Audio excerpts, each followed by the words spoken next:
So first of all, I just wanted to remind everybody, we'll have a Q&A, and then there's probably going to be, there's a little break time, so please come join us at Wholeview.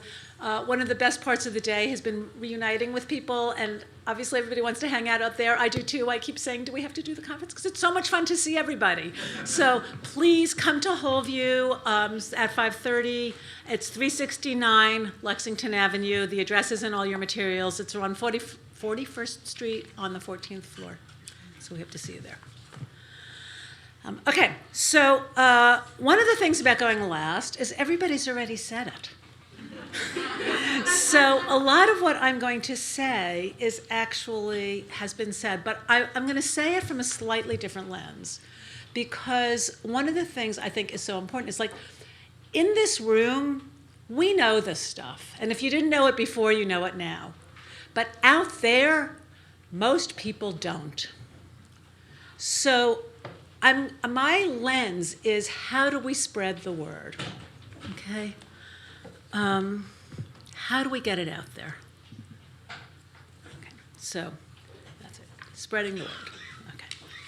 So I am a clinical psychologist, and I'm also a psychoanalyst. So I am a psychoanalyst, and I'm in private practice full-time.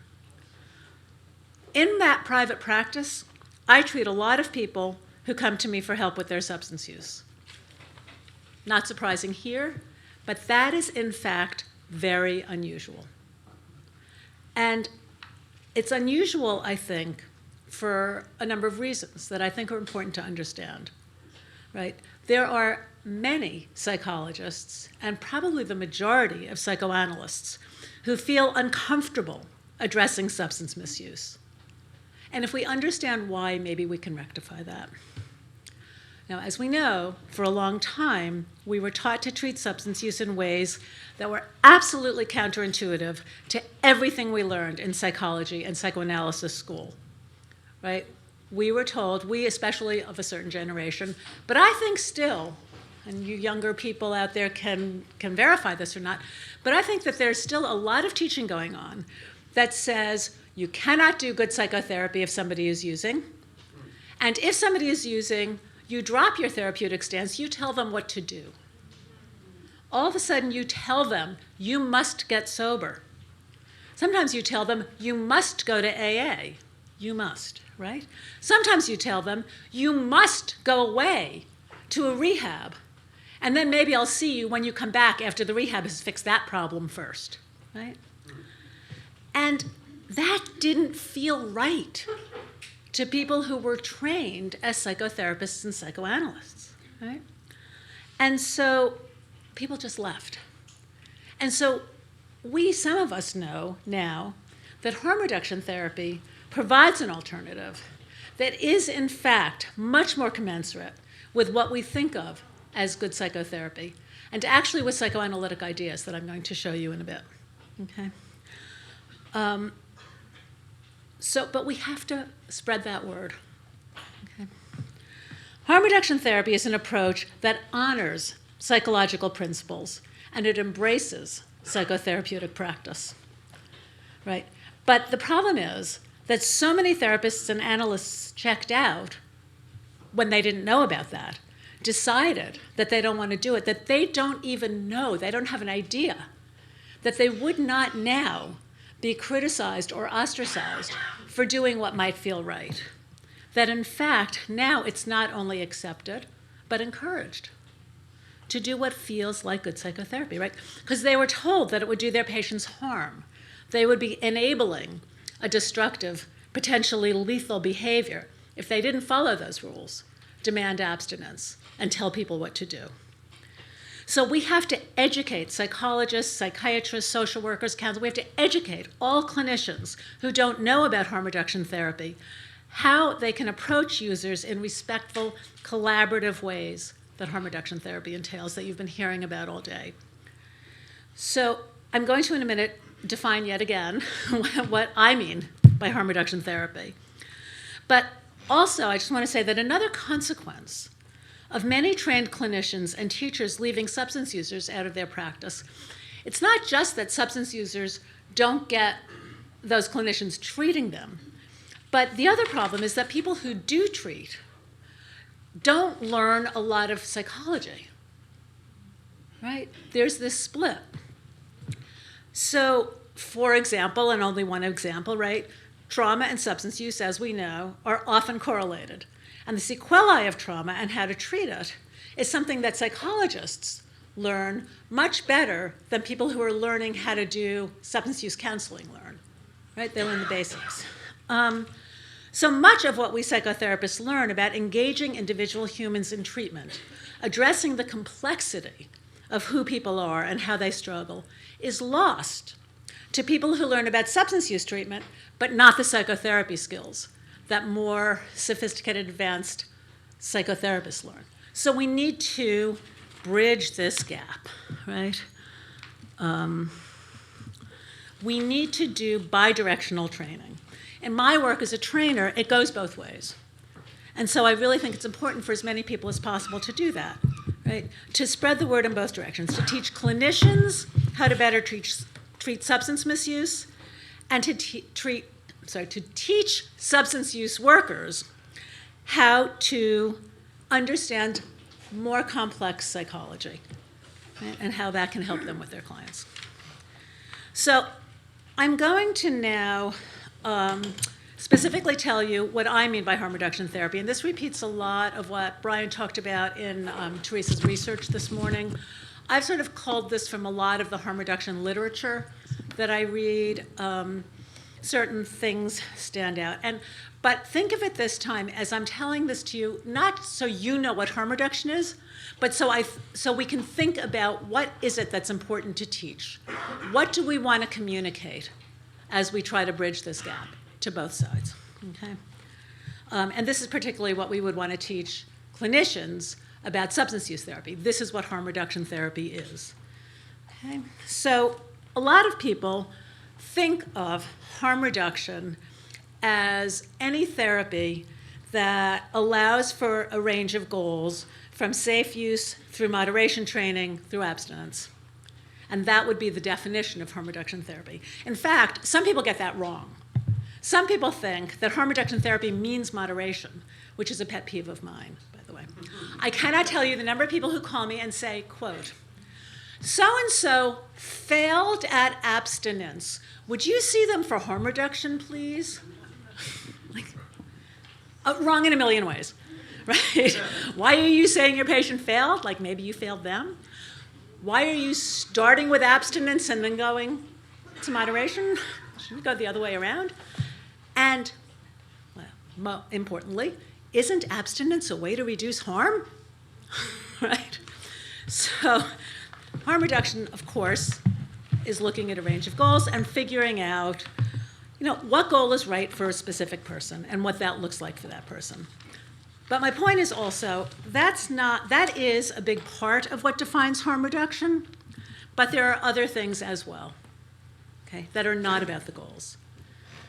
Okay, so harm reduction therapy specifically, explicitly is a flexible, inclusive, comprehensive model based on diversity, individuality, and complexity, right? Everybody is complex, everybody is different, and diversity, right? We include everybody. Right. It is an integrated approach that's based on a biopsychosocial model. It integrates techniques and modalities. There is not a standardized protocol or manual for harm reduction therapy. Harm reduction therapy is not a method. It's a philosophy. It's an approach.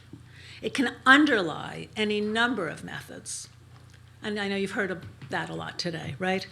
There's a recognition that each patient's needs, and importantly, each patient-therapist dyad is unique. Harm reduction therapy is collaborative in both goal setting and treatment. And this is really important, that the work is always a collaboration. Andrew talked about this a lot today. And he promised you I would too. The therapist is an expert on some things, but obviously, that's why they're there. But clients are experts on themselves, their needs, and their desires. And collaboration is key.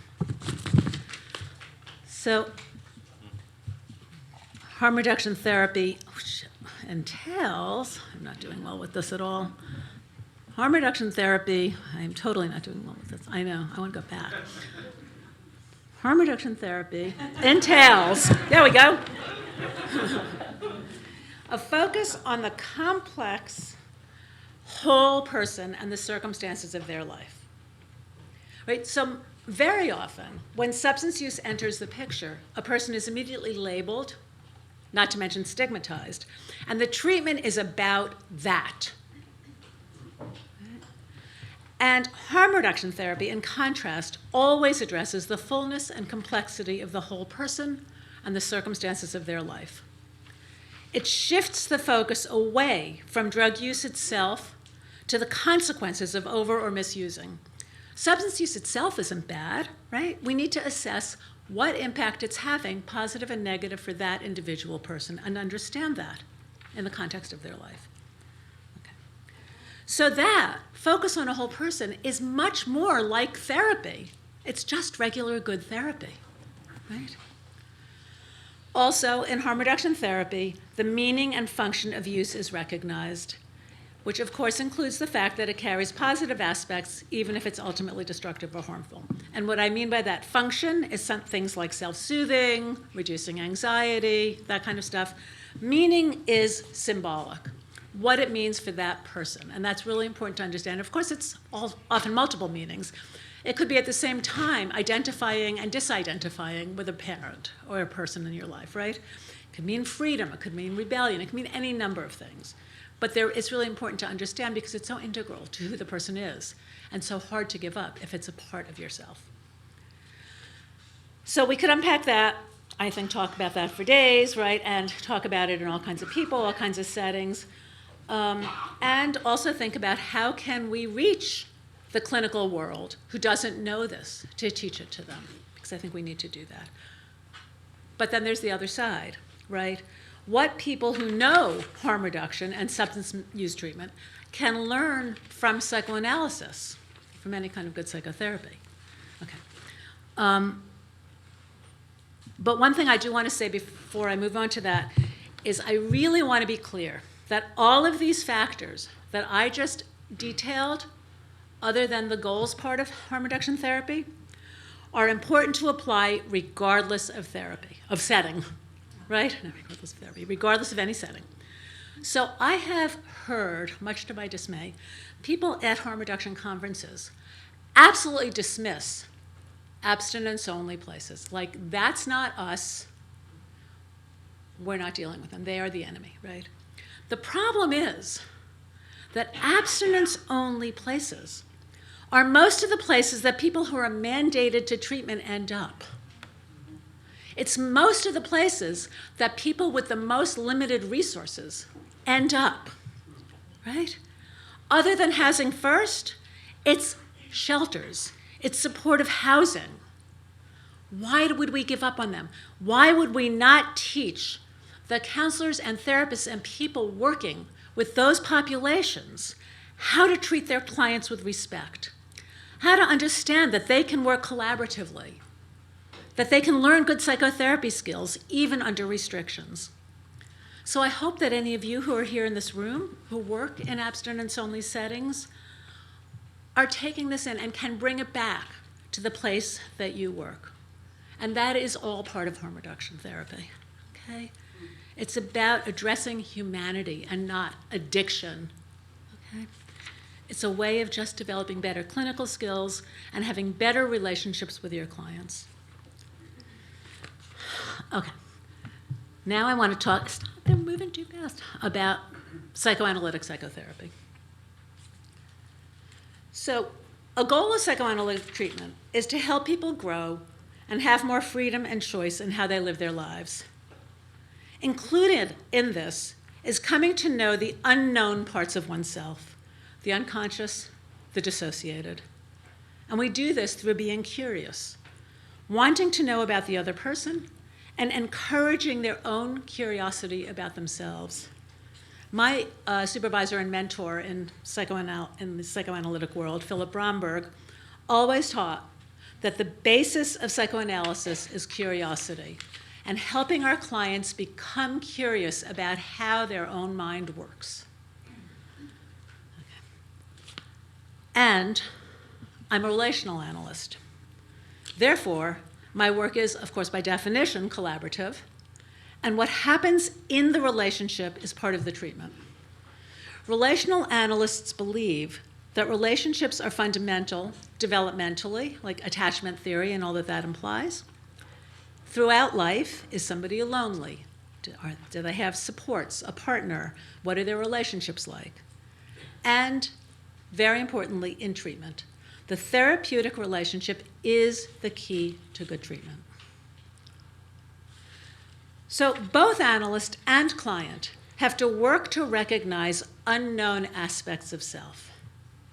For example, clinicians often make assumptions about their clients that they are totally unaware they are making.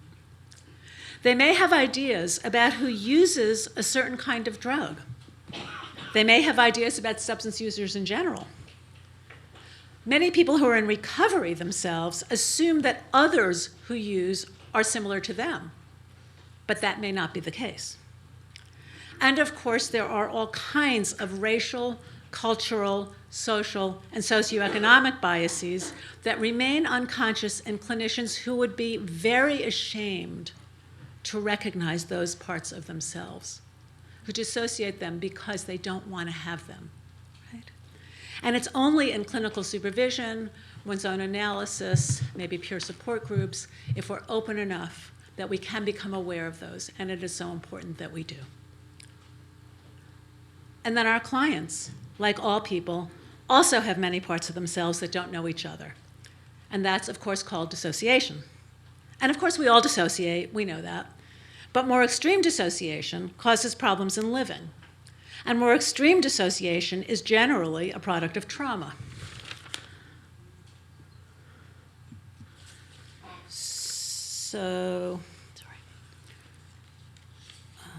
Trauma and substance misuse frequently go hand in hand. Substances can help soothe the effects of trauma, and then being stigmatized and shamed for it can add to it.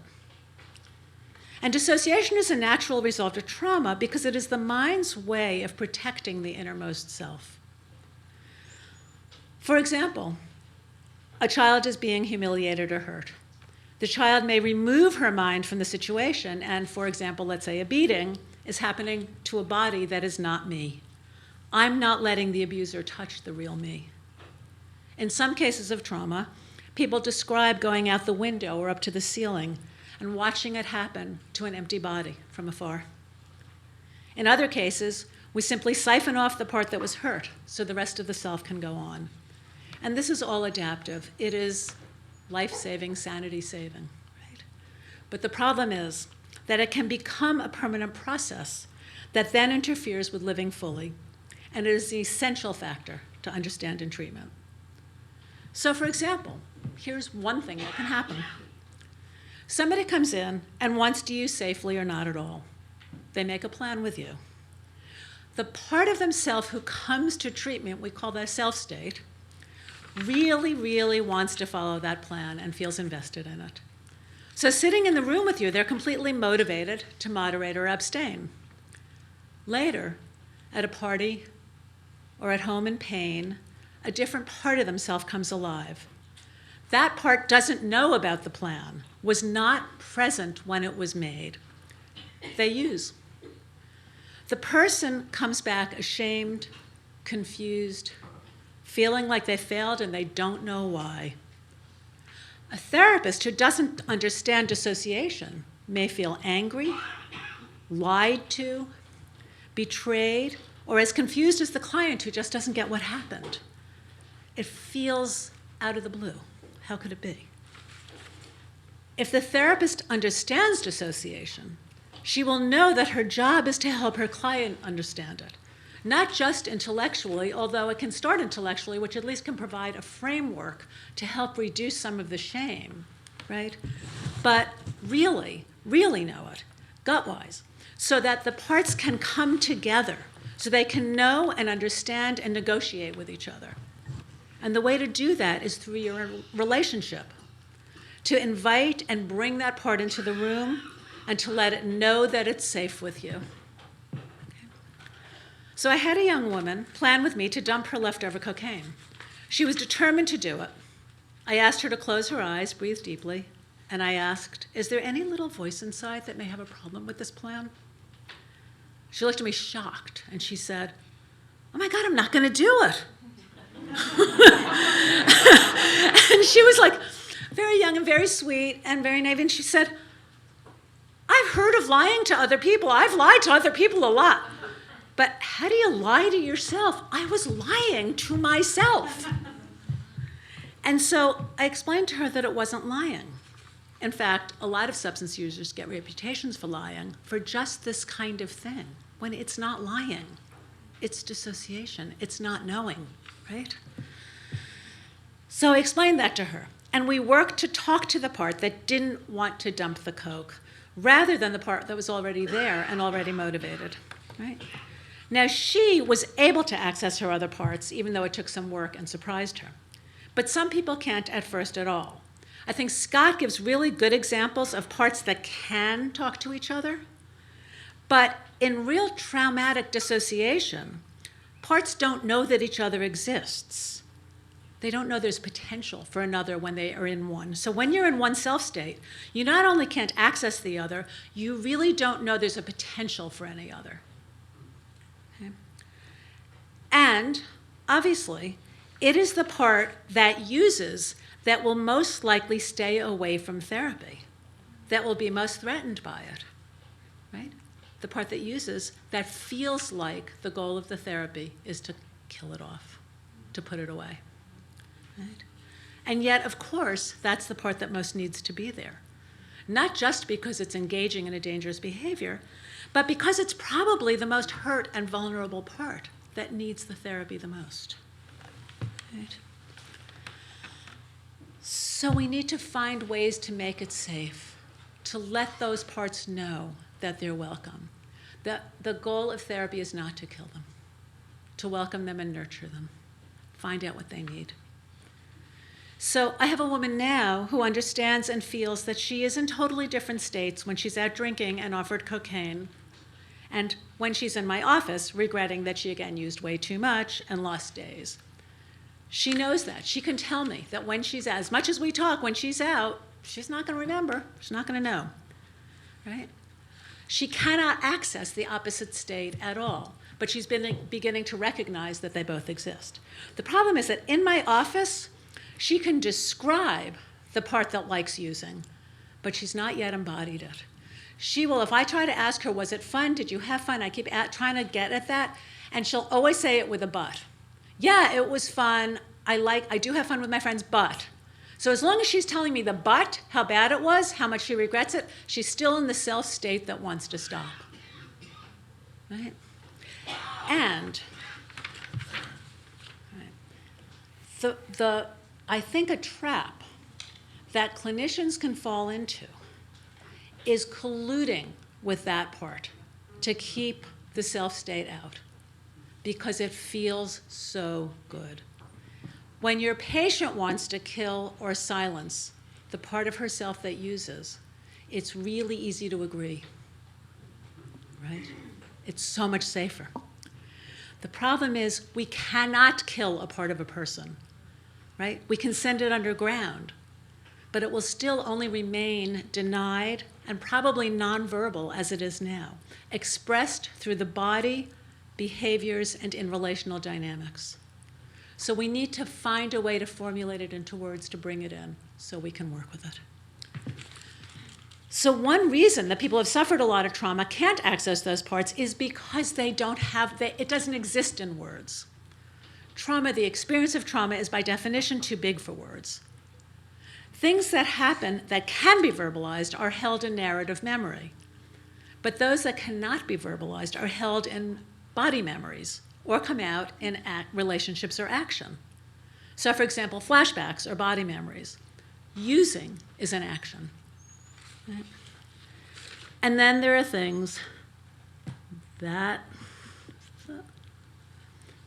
come out in the therapeutic relationship in what we call enactments. And when we catch an enactment, we can put words to the aspects of self that had no words, but acted. And then if we can finally get words, with words we can think. And when we can think, we can make choices. And we can share, right? And if we can share, we can get support, and we can find other ways to cope. So I'm going to give you one example, and then I'll stop. So I had a patient, and I've written about her a lot. So if any of you have read my articles, you've probably read about her. But she was so dissociated. She would talk during session about absolutely not wanting to drink, and then that very night would find herself, and this is a quote from her, walking like a zombie into the liquor store to buy vodka. She felt she had no control, no way to stop it. I felt helpless, totally powerless, scared for her because of how much she drank, and she drank on the top of staircases and fell down them twice. She'd black out on the roof of her building. It was bad. It was really scary. And I had no way to intervene or to stop it. I shared her sense of powerlessness, lack of control. And we all, if any of us have been there, we know how awful that feels, right? She had gone to rehab, she'd gone to rehab, she drank on the way home a few times. We knew that wasn't going to help again. Finally, after quite a while in treatment, she agreed, decided it was safe enough that she could go on antabuse. But she didn't quite trust herself to take it all the time, so she arranged for her husband to give it to her every day. She would tell me and over again that she only took the antabuse because he gave it to her. I would remind her that she made that choice and that arrangement. Finally, then, she reached a point where she started taking it herself. Then she told me that she was only sober because she was on antabuse. Again, I reminded her, her choice. She's taking it. For a long time in our treatment, she would tell me during her sober periods, of which there were many, that she was only staying sober because I would kick her out of treatment if she relapsed. I would remind her that's probably not true. Do you remember me saying that? And then I would ask her, do you wish I would say that? Would that help you stay sober? And she said, no, 2 therapists have kicked me out of treatment. It didn't help, right? So we went on like this. And meanwhile, we were exploring what drinking did for her.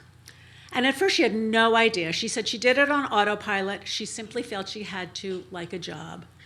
It wasn't a choice. Our work became to make it a choice, to understand also this pervasive relational and intrapsychic dynamic she had about agency and control and no choice around her life. When she could finally describe what alcohol did, she said, alcohol puts me back in my body.